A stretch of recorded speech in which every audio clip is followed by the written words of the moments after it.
Welcome to A Photographer's Life, the channel that takes you behind the curtain into the world of professional architectural photography.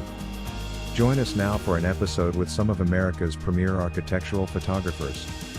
Today's broadcast comes from a recent Zoom meeting of the Association of Independent Architectural Photographers.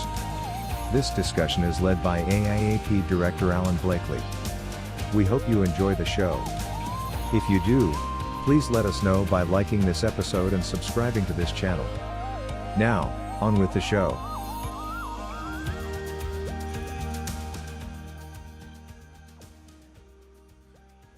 All right, welcome everyone. We're here on the December 2024 meeting of the AIAP, and want to welcome everybody who's joined us this morning. And we're talking about kind of the year in review and looking forward to 2025. And I just wanted to start out with just kind of some information about some research that I was doing in preparation for this podcast.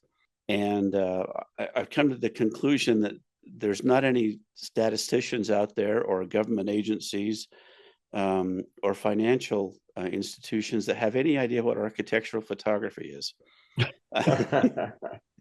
Because, is that a good thing or a bad thing? Maybe it's a good thing. I don't know. Because the information I found had nothing whatever to do with being self-employed as an architectural photographer. All of the information out there, all the statistics and reporting that had been done, and this was from government agencies as well as Nielsen surveys and Forbes and on and on and on about the photography industry. Even Professional Photographers of America looked at architectural photography as a salaried position. So, which has no relevance to what we do, because those positions are so few and far between and pay so little. And as a result, for the information for those who are actually looking to go into architectural photography, they could have found out by that information that I recovered that they could expect to earn between $18 and $21 an hour. And so maybe that's why there's not a lot of people that are venturing into this. I don't know, but it was pretty disheartening. So what I looked at instead was what our clientele was projecting for the year. And that was actually pretty encouraging. And so I just wanted to kind of share with you a little bit about what the clientele that we do business with is looking for. And this came from Standard & Poor's and from Deloitte and Forbes and American Institute of Architects. And just kind of in a nutshell,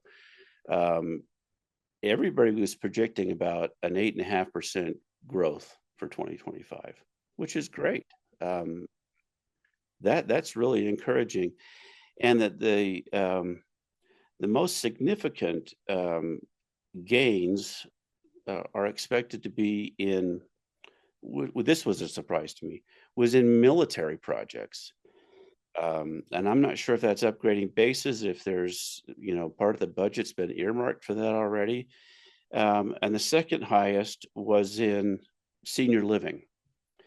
So the senior living was expected to take almost a 37% increase in 2025, which is massive.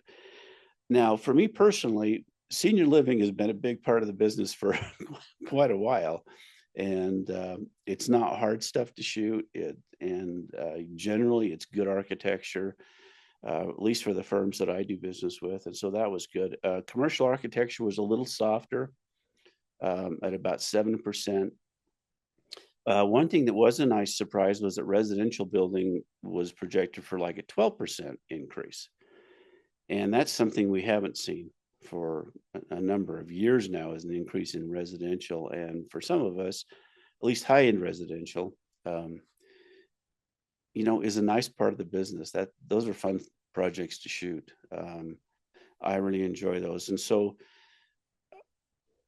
as an overall picture, I think this looks pretty good for architectural photography for 2025. And some of these projections were pre-election, some were post-election, and they pretty much all said the same thing.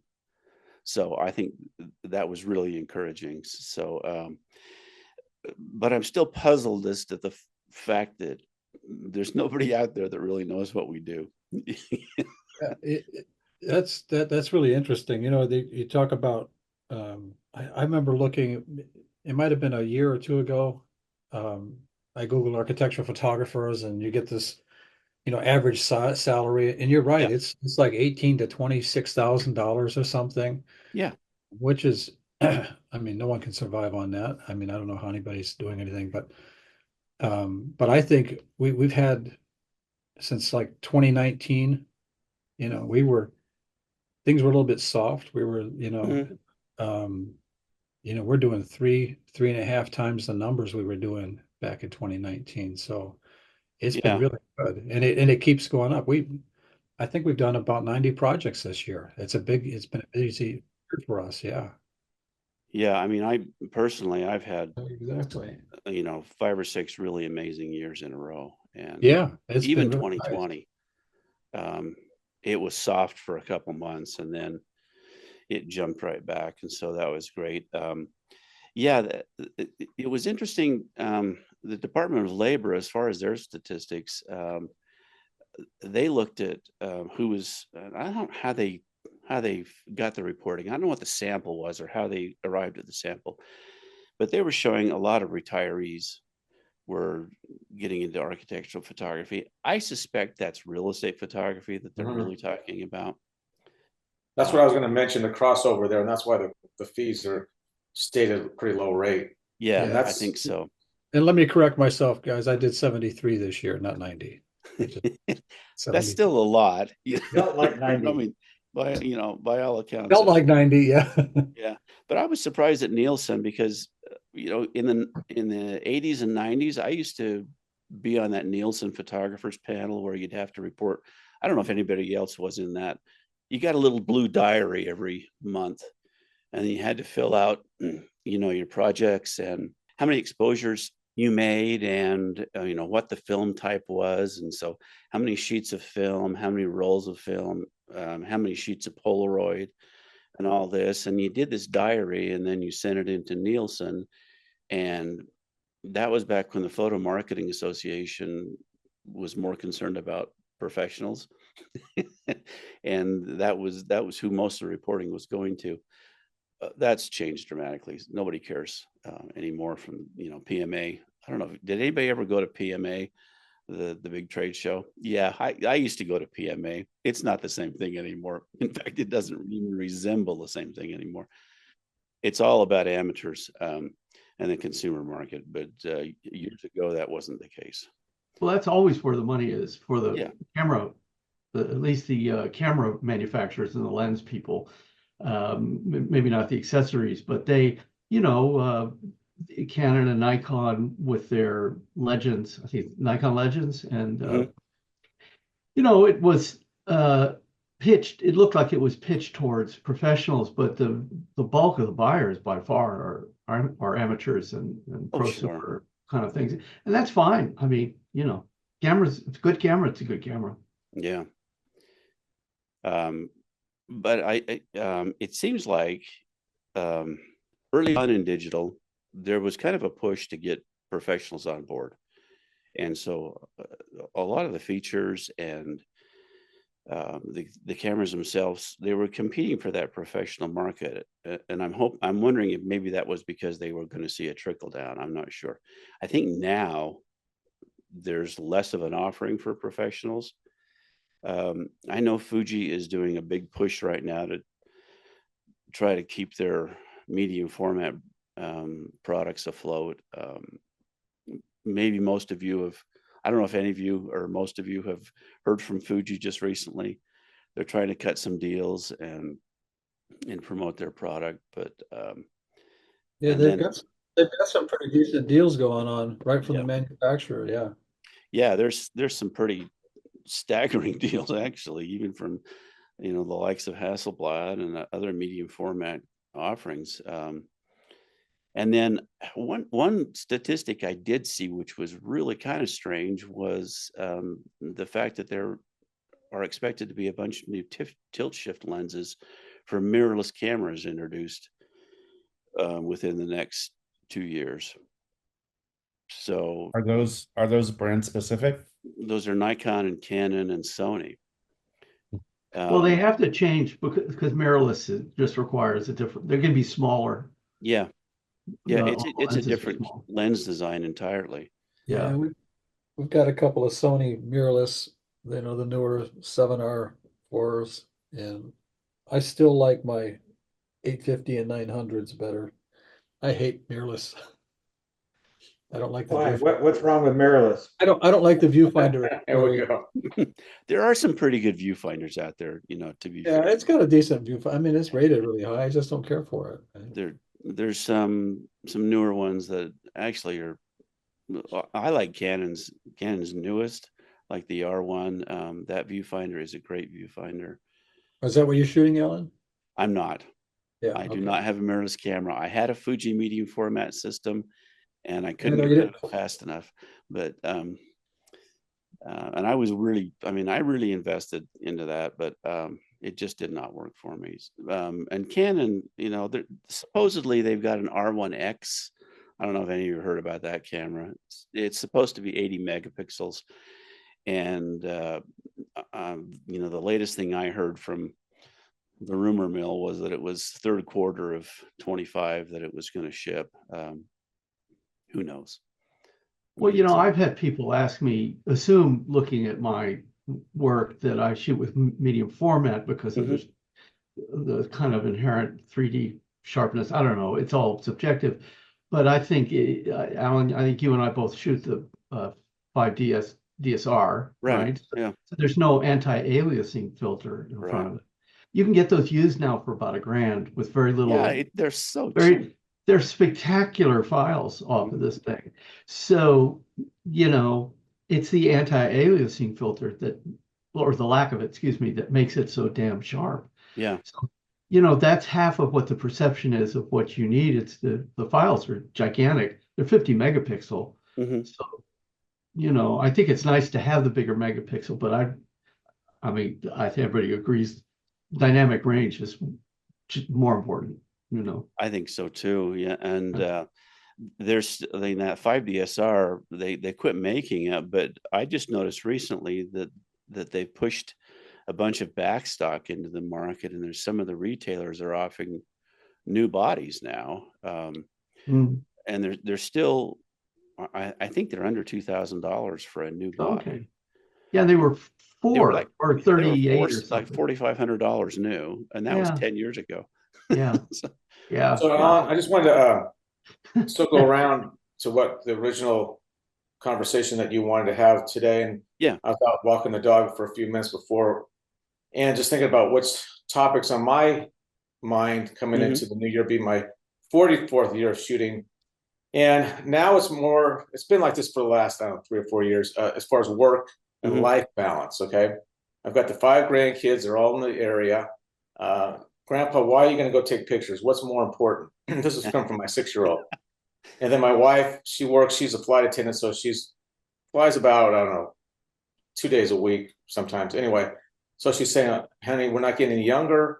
We're in pretty good health. And so Norm is talking about how many shoots he's doing, 73 a year. Now, do we want to do that many? I mean, everybody's in a different place, right? As far as what their priorities are. But as we get a little older, we don't want to look back and say, okay, it's great. I got a great portfolio, but what did I leave? What's my legacy as a human and with my friends and family? So that was going through my mind this morning when I was walking the dog. And it's more than just clicking the shutter. It's, hey, what are we looking back at? So I think it's a good way to reflect at the end of this year as we go into the next year. And we're all in different ages, but I'm 66 and I still have the passion for shooting, but there's only so much time in the day to split up with family.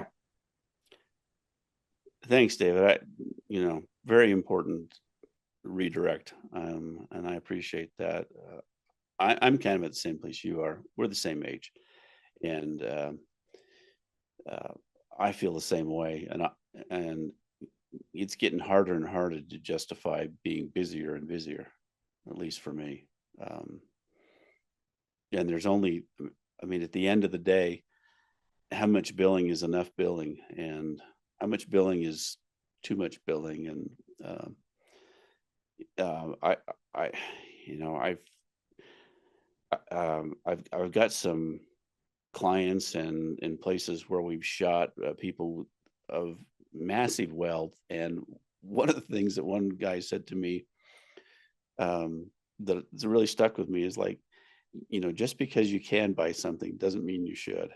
And how much, um, I've got enough money, but only too much.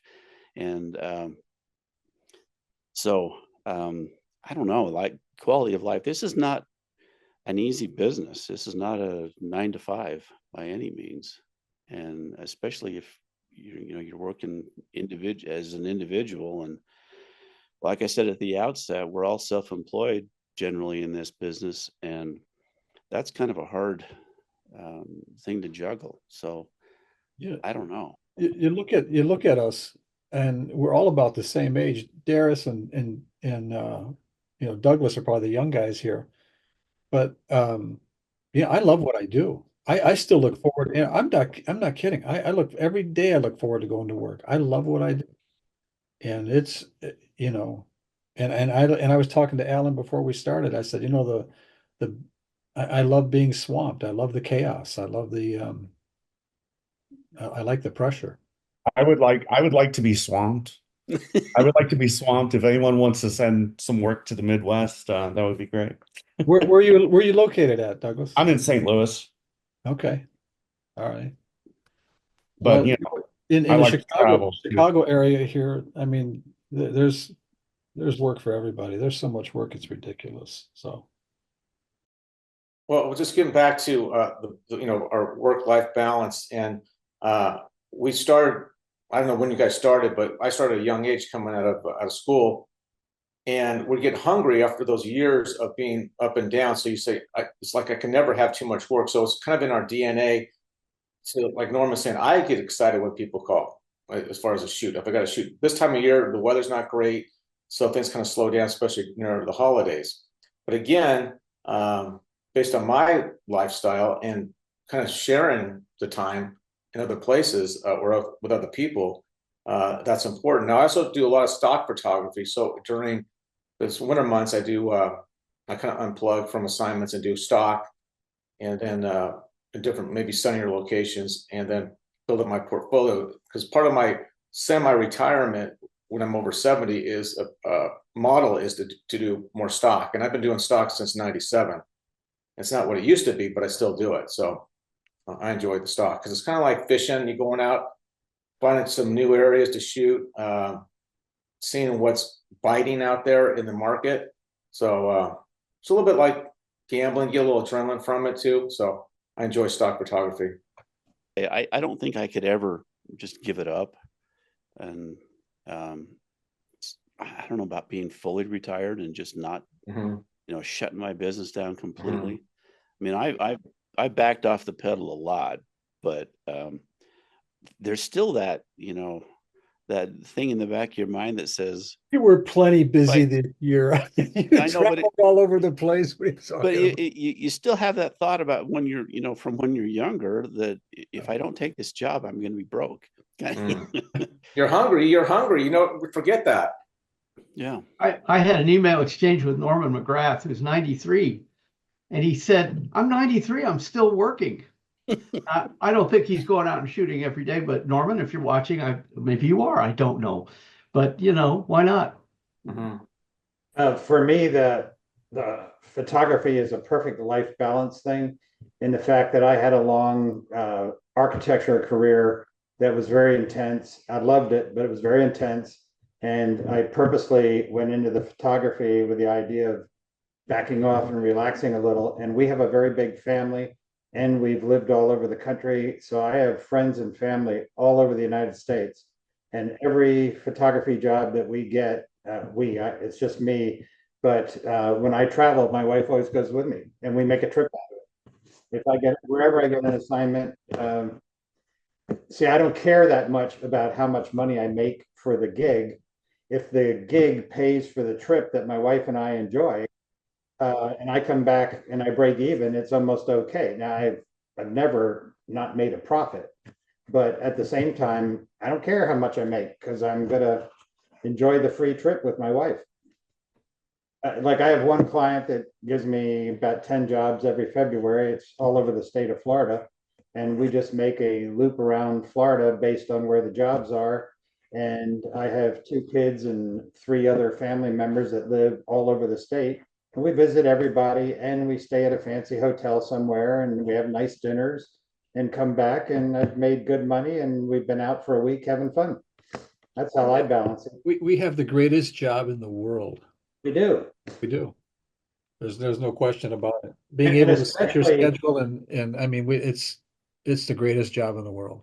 Especially if you love distinctive architecture and you want to photograph it and preserve it. Yeah. How could you have a better job? I would call what I have a work-life imbalance, and meaning that there is no balance. It's all kind of work, but as we've been talking about, it doesn't really feel like work because I love what I do. Yeah. So I don't know. I don't have a family really, so I just give it all to photography, whether it's paid photography or like what David does, just go out and shoot. I like your fishing analogy because some days I come back with nothing really exciting, and other days I'm just can't wait to get to that computer to load them up and look at them. Yeah.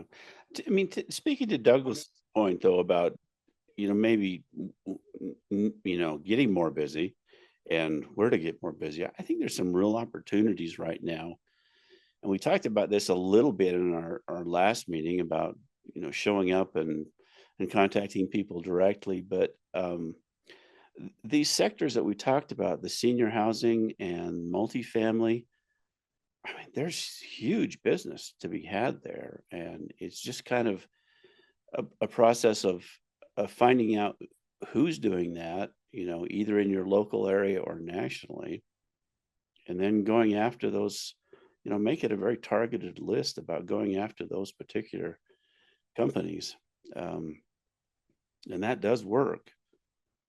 Even just asking for a consideration on a job that's upcoming, or you see see a building start somewhere, or you hear an announcement in Engineering News Record or Architects Newsletter or newspaper or something like that. Make contact. Or your local newspaper. Or the newspaper. Exactly. I mean, if you want to get hired, pick up the phone and call somebody. Yeah. This texting and emailing and people have lost the human connection. And if you can have a conversation with somebody and have them look at your portfolio, and I mean, you'd be surprised. That goes a long way. Just pick up the phone and call somebody. One of what we just had here, and I'm sure in your guys' states or regions you have that is as an opportunity, is the AIA awards ceremonies.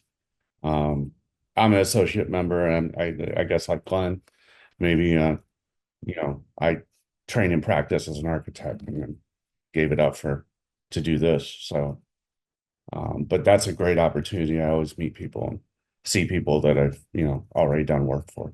Mm-hmm. Yeah, that networking is invaluable. I think it's worth noting how many architectural photographers I know of who were trained and even worked as architects. It's a much larger percentage of, I don't know what other kind of photography there would be where you'd have that kind of connection. Well, over the years, definitely for architects getting into our business, but also lawyers that get burnt out in their profession, they turn to photography. That's probably the second to architects. Well, I know a bunch of people went the other way. People that started out as photographers and became lawyers. I know a lot of them. Oh yeah, that's Okay. in fact my attorney. That's what my attorney turned out like that way. I also know attorneys who burned out, several women who became school teachers. Wow. So whatever. Uh-huh. Nobody has the same job anymore, like our parents' generation might have. No, I'll say not. And I think for us as a group, that there seems to be this aversion just to working for somebody else, period, and having to show up and answer to somebody else. Oh, yeah. So, I'm completely unemployable. I mean, forget about my temperament. If you looked at my resume, such as it is, you go, well, who am I going to call? You know, there's nobody to call. You're going to call my clients. You know, these are temporary relationships. So, Yeah. Yeah. It could be your personality too, right? Oh, it's totally my personality. So you're so candid. I mean, I'll never deny it. Yeah, well, it's a problem, isn't it? Yeah. I want to comment on the residential market. Yeah. I started out by creating 5 different coffee table books, Distinctive Homes of America, like Lake Geneva, Wisconsin, and Ponte Vedra Beach, Florida, and that sort of thing. So I was photographing high-end houses and I loved it. And I would still like to do some of it. But with the competition of the guys who photograph 5 real estate listings a day for $150 a piece, when you start to talk to a builder about his $5 million house and me photographing it, they're always shocked by how much I would like to have because I'm going to spend 2 days in the house photographing it. And I've somewhat given up on that. If someone calls me about it, I would love to jump all over it, but I'm just not going after the high-end home builders anymore because they don't want to pay any money for the photography. A real estate guy is just fine with them. So what I've kind of replaced that with is I'm going after, besides all the commercial, I'm pursuing building components. And by that, I mean like the glass manufacturers, you know, that do the skin of the building, the guys that do real fancy woodwork inside buildings and, you know, those types of people. And I'm going to get into the distinctive buildings that I want to get in, and I'm going to have some killer photography and I'm going to get paid for it. Yeah, those are the guys that will make money off of the photos. Yeah, they're going to make the real estate guys and builders are just wanting to sell them. Yeah. We've you know, we do a lot of high-end homes. Residential's and we probably shoot more residential than anything. And you know, we work with some interior designers. If you get into the high-end interior designers, they are willing to pay because, you know, they don't want real estate photography. They want the good stuff. And then and the architects usually follow suit too. And we've got a nice list of high-end builders that we work with that they pay our rates. I mean, you know, we're not inexpensive by any means, and they pay our rates, and we work hard for them, but they appreciate the product. So I think I'm not saying it's everybody. You know, the guy that's doing the subdivision is not the guy I go shoot for, but the guy building the custom home in Highland Park, you know, or Lake Forest or Barrington. I mean, we do a lot of work for people like that, or in Chicago, you know, the Gold Coast.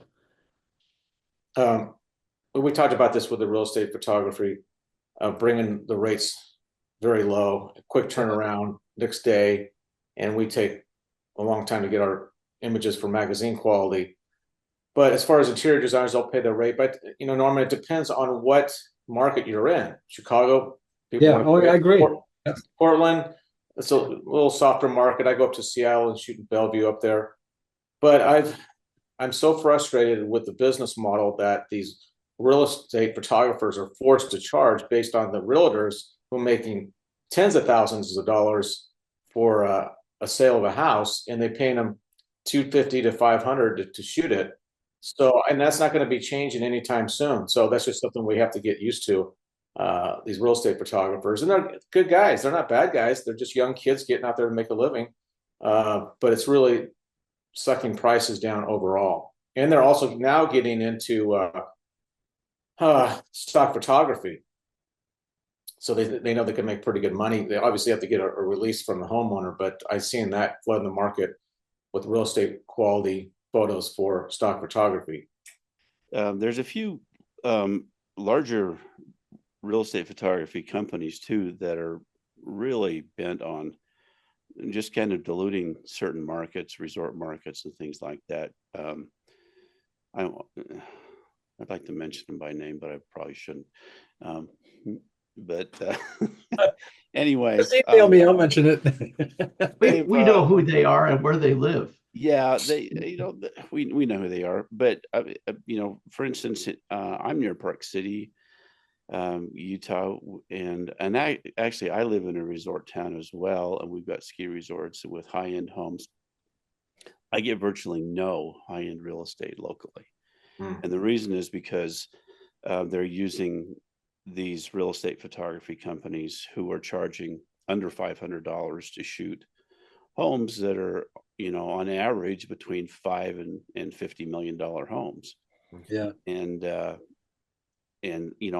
get a call from a real estate agent who may think he wants to hire somebody else because he's not happy with the photographs you just got back the next day.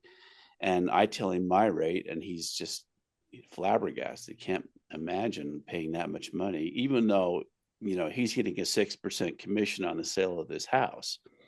So it's a really frustrating market. And so I don't market to the high-end builders anymore at all, or that real estate. But that was my bread and butter when I first started out shooting 4x5 film. But as soon as digital came along, it just started to dwindle, and it's pretty much zero now. I have to put together a proposal this afternoon for a structural engineer. He has Diddley for a website. His website says under construction, and I've already photographed about 15 of his buildings for other people. And then he has about another 30 buildings that I could real easily do. But they charge the engineers, they're all charging anywhere from $180 to $300 an hour for their services. And they think somehow I'm going to give them each building for $100 or less or something. So this afternoon, I have to make a case for why I'm kind of worth the photography I put on their website for them is worth a lot more than they think it's worth. Yeah, architectural photographer. I mean, you're looking, you got to be at least $250 an hour if someone's paying an hourly rate. Well, I'm glad you brought up something interesting too that I think is worth mentioning. The fact that this podcast will be listened to later by other people. The fact that manufacturers is a huge market for us. Architectural products. If you don't take Architectural Products magazine, it's free. You probably ought to get that trade magazine, because that's a huge source of leads. I mean, in 2009, when things went south, my wife and I used to sit and look at, go through the Architectural Products magazine and pull leads to contact manufacturers, and it worked. And those have been some of our best clients over the years, the manufacturers. They pay the highest fee that we can, we charge, and they're loyal, and they send us all over the place, and then we add extra days, and that's always fun. So that's a great source of revenue, because the licensing for a manufacturer who's using it for advertising, that's different than licensing for a builder or something like that. So, and Barry, you brought this up in the past about advertising versus, architectural licensing, and how we shouldn't mix the two, or how the two are so different. So, yeah. Well, I mean, sometimes you get hired up front, but I just bid on or did a proposal for a job that I'd already shot, and I sent them an extremely fair price and haven't heard a word. So I think that that's not likely to happen. But it was a window company, and window companies are kind of notorious for, they have so much content flooding at them through their customers that the idea of actually paying a professional photographer's rates for advertising, not forget about assignment, just secondary licensing is not going to work. But I want to go back, if I could, just for a second, to real estate photography. I mean, real estate photography is what it is. It's never going to change. It's a business model that works for the realtors and the brokers. So why should they pay more? It doesn't make sense to pay more if it's working for them. However, as a training ground for young photographers who are trying to get a portfolio together, it's pretty invaluable. And I did it also in the early days, and a lot of the houses I shot were not terribly interesting, were not portfolio worth, but every now and then I'd get one photo out of a house. and that would, slowly help build it, because it's all about access.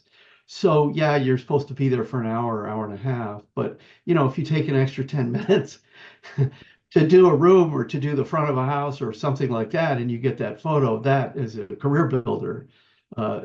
It helps, interior, outside. I mean, the problem inside is, unless it's a fancy house and they've left the furniture, it's staged, and the staging quality is kind of variable. Sometimes it's okay, and sometimes it's just ugly.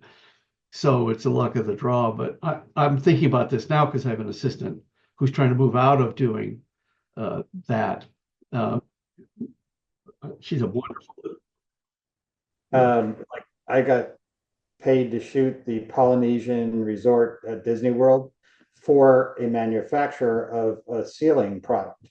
Well, when I was there, I shot the whole Polynesian just about, and there's some nice pictures of the Polynesian in my portfolio. I didn't get paid to shoot them, but I did get paid to shoot for this one product. And I got on property, and it was a big deal to get on property with my camera and be able to have freedom of the place to take the pictures. That was a big deal at the Polynesian. I'd like to know, David, how do you get stock photography? I have yet to be paid for one stock photo. What's the question? So how do you get stock photography outside of? Well, I mean, I have yet to be paid for one stock photo. I was wondering how you get started in stock photo sales. Well, I started real quick in a nutshell, like I said, in '97 with my food portfolio for a company called Digital Stock, and then they sold to Corbis. Okay, and so a lot of and then Corbis got sold to Getty. But back in the day, I would shoot for like Oregon Home Magazine. I get the homeowner to sign a release, and we'd sell those photos on stock. So you have to go through Getty, Shutterstock, iStock, a few others, and present your portfolio. They don't pay what they used to. That's the big deal. Back in the day, they'd be print ads, and you make a lot more money on print ads, and it was rights managed. Now it's royalty free. So you got royalty free, and you've got those micro stocks. So you don't make a lot per image, but you sell quite a few. If you have a good shot, Darius and I was talking about that. If you got a good shot, you can sell thousands of times. All right. Some, your average is maybe sell 100 to 200 times in this lifetime. So getting back to it, how you start in it, you have to present your portfolio to, say, Shutterstock or Getty. But with microstock, you could sell the same image to as many different agencies as you like. With Getty rights managed, that's not microstock. It's exclusive to Getty, so you can't have such a wide spectrum of agencies to sell to. And the reason why I got into it is my kids. It was '97. My kids are fairly young, and being a photographer is kind of like being a farmer. It's kind of up and down. So I wanted to kind of even out my cash flow, and so stock photography helped with that because I knew approximately how much I would be getting each month from stock. And so in the early days, it was great. But my best year in stock was 2007 because of print ads and sales for that. And that was rights managed based on what the image was going to be used for. So anyway, that's in a nutshell. I think a lot of people, I find people who don't know about stock think that there's a business model there, and there is a business model there, but it's not what it used to be. And I think it's partly a volume issue. You got to shoot a lot. And I think also you have to know the market of what is being bought for stock. Mm-hmm. So, if you take the same photos that everybody takes, like I live in a tourist town, everybody stands on the bridge here and takes a picture of the Napa River. Well, that's just not going to sell. No, that's not what you're making your money at. You're not making money off of scenics. You're making money off of shots of windows, exactly. of interiors. Yeah. That's what we do. So that's where you're making your money from, those shots. And you get a property release. Yeah. Or you can do travel, but that stock model is pretty grim. Yeah, it's flooded. Yeah, it's totally flooded because everybody's out there traveling, taking pictures. And so, yeah, I agree. So these business models are tricky, but then as we've talked about, and I'm sensitive too because I teach it, is there isn't any business training, for in the art schools or the tech schools, or for that matter, lawyer schools. don't teach marketing or business practices either. So just that's the way it is. Mm-hmm.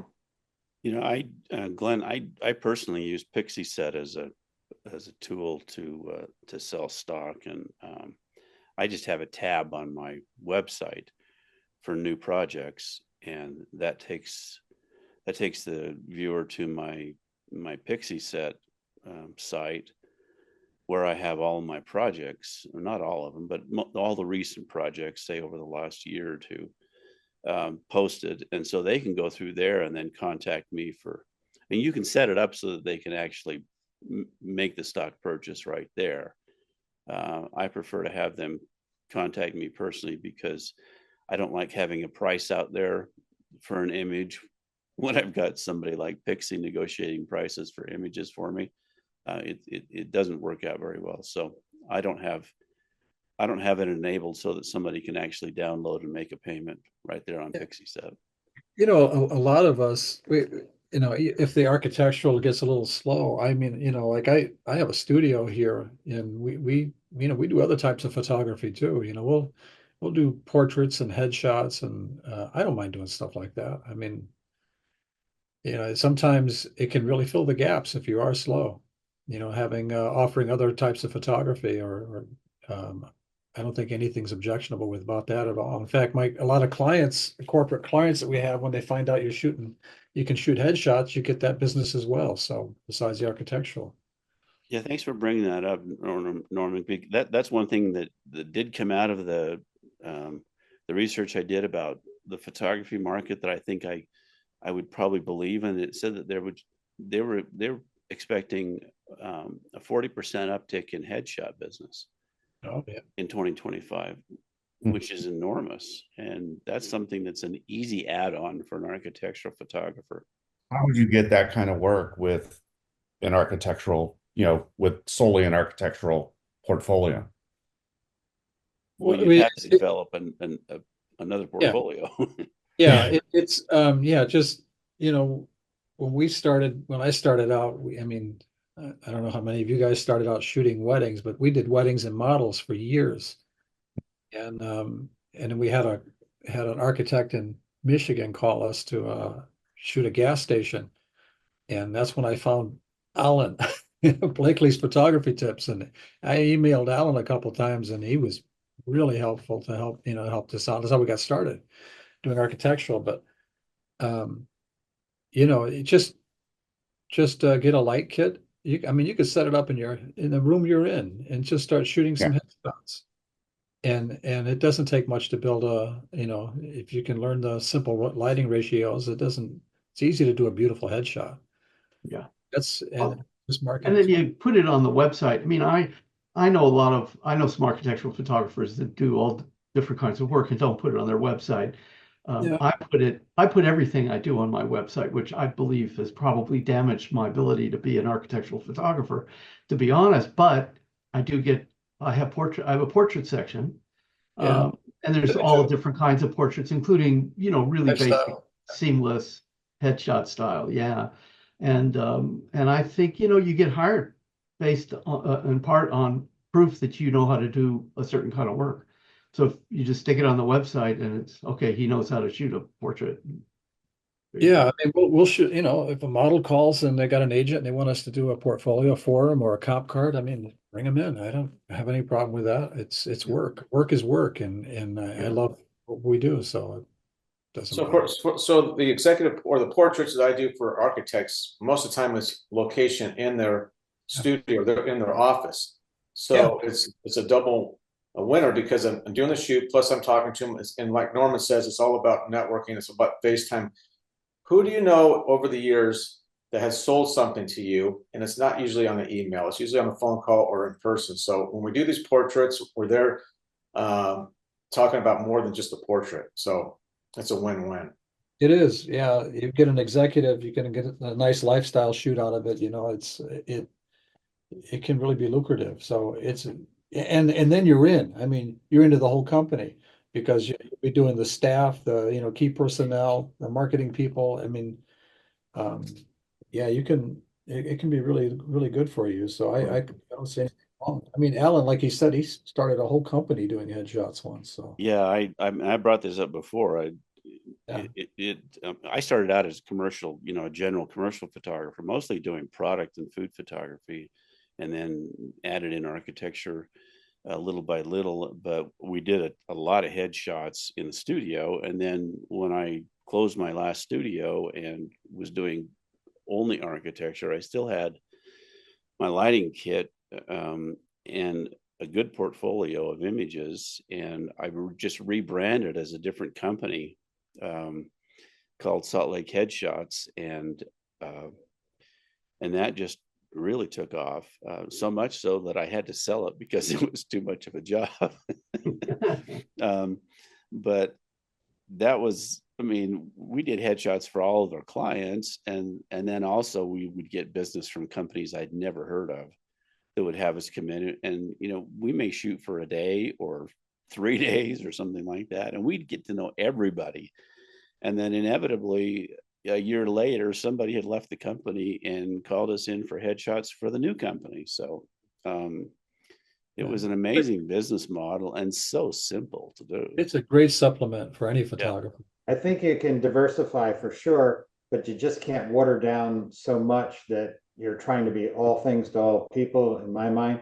But like while we're meeting here, I'm looking at Darius's website, and he establishes himself as a very, very good architectural photographer. So when you get down after, healthcare, education, civic, drone, you get down to people, he's got great people shots, and it doesn't take away from his architecture because his architecture shots are fabulous.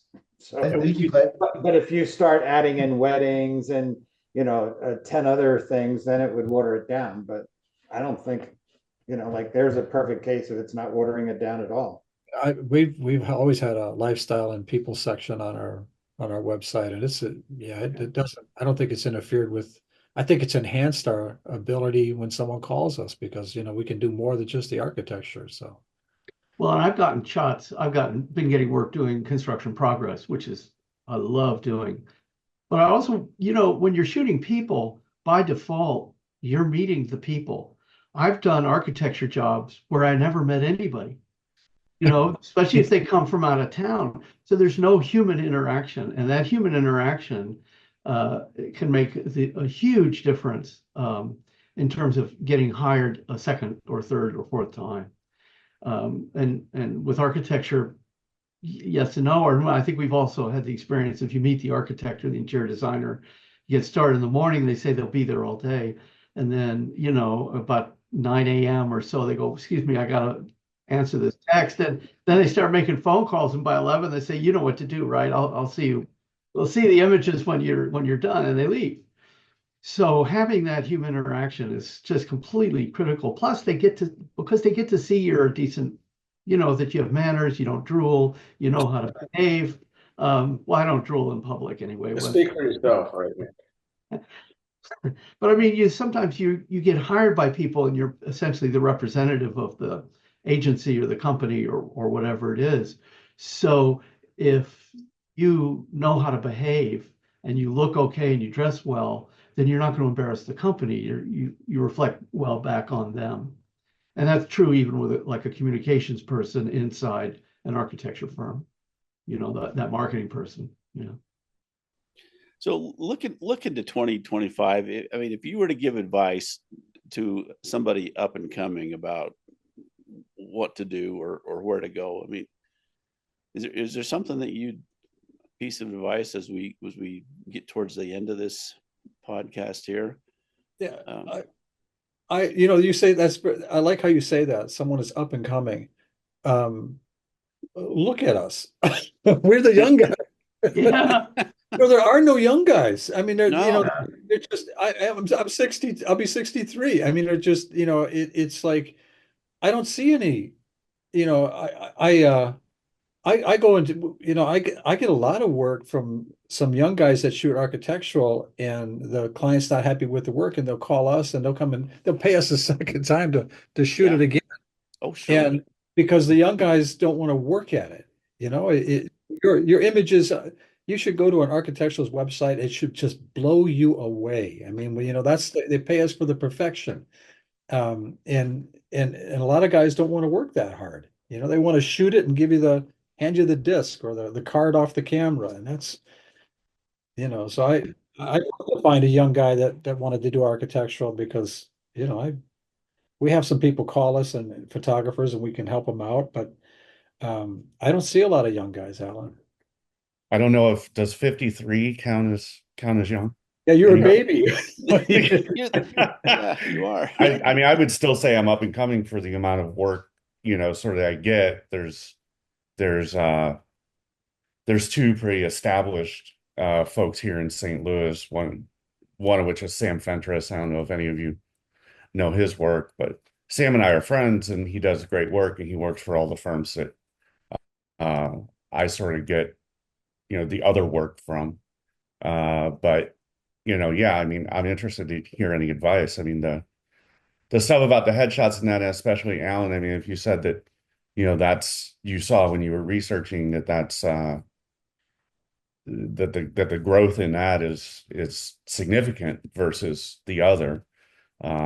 Yeah, and for me that was really helpful advice because that's something that I have done before, but it's not something that I market for.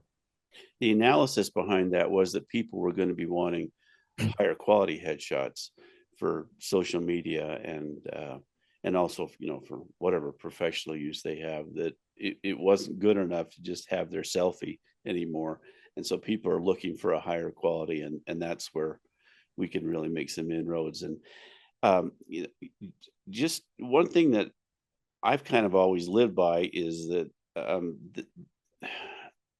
the idea that the best competitive advantage that you can ever have, as far as growing your business and marketing your work, is just by doing great work. If you do great work, the work is going to come in. You'll end up getting new clients and better clients and more clients. And so ultimately that's really what it's about. And I remember getting kind of the leftovers from other photographers.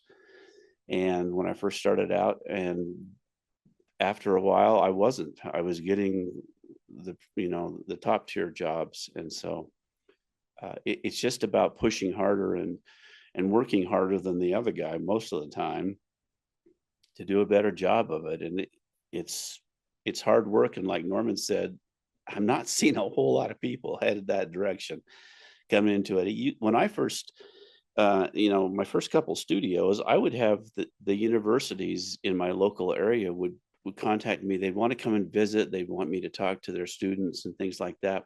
That hasn't happened for 15 years. I haven't heard from anybody. And my guess is because they don't see any value in it. Either the professors don't, or the students don't, or both. Not when they think they're going to make $20,000 a year. Yeah, exactly. Yeah, they don't know really what the business is about. There's so few that are doing it the way we're doing it, and we're not. Well, we're talking about it now publicly, but generally people don't have that information. And so if they see a YouTube influencer who says, you can make $20,000 in your spare time doing this, well, yeah, big deal. So I could do that at McDonald's. So I was at an AIA meeting last night, and someone asked me, there was a little group around me asking me questions about photography, and somebody said, do you have to be an architect before you can become an architectural photographer? And I said, I only wish. You have to be a musician. And then I did tell them that no, most of the absolute best architectural photographers were never an architect. How many of you are musicians?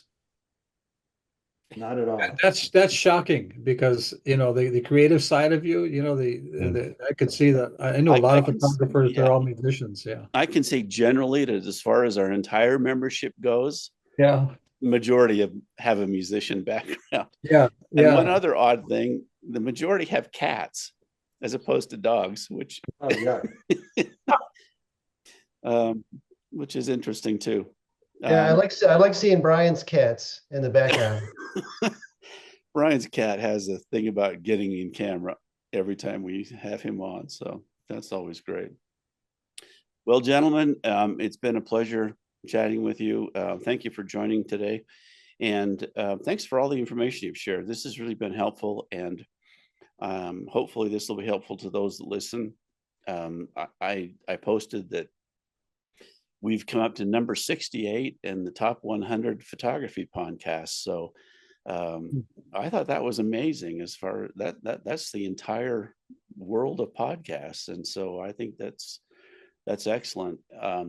I'm not sure it's making a big difference, but it Who's the other 38? It makes us. There is another.